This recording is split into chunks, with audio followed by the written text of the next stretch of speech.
जागतिक स्तरावर मानाचा समजला जाणारा कान्स फिल्म फेस्टिवल 2026 या आंतरराष्ट्रीय चित्रपट महोत्सवामध्ये मराठी मनोरंजन विश्वातील कलाकारांनी अतिशय लक्षवेधी हजेरी लावली होती.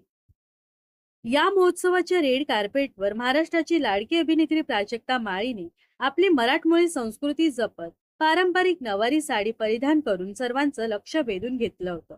तिच्या या अनोख्या आणि धाडसी सौंदर्याचे एका बाजूने कौतुक होत होते, तर दुसऱ्या बाजूने तिच्या या पारंपरिक लुकला ट्रोल देखील केलं गेलं.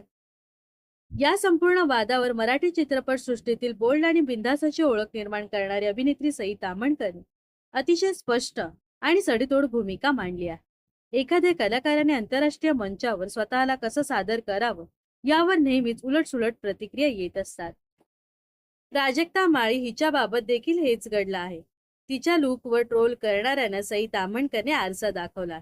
मुंबई टाइम्सला दिलेल्या मुलाखतीत अभिनेत्रीने यावर प्रखर मत मांडलं आहे. या मुलाखतीदरम्यान सईने प्राजक्ताच्या आत्मविश्वासाचे भरभरून कौतुक केलं आहे.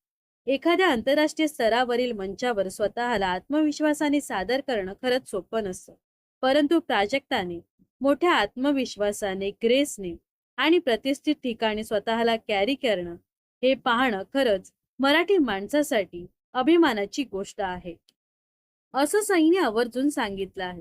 सोशल मीडियावरील टीका करणाऱ्या ट्रोलर्सचा समाचार घेत सई पुढे म्हणाले की प्राजक्ताचा मराठमोळा लोक काहींना चांगलाच झोंबला आहे, परंतु सईच्या मते एका अर्थी अत्यंत सकारात्मक गोष्ट घडली आहे. कारण लोकांच्या अशा तीव्र प्रतिक्रियेमुळे प्राजक्ताने स्वतःचं लक्ष वेधून घेण्यात यश मिळवलं आहे.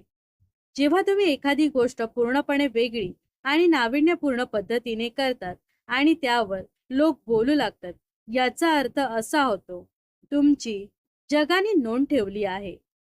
कपडे कोणते घालावे, कोणते घालू नये हा प्रत्येकाचा खाजगी आणि वैयक्तिक प्रश्न असतो.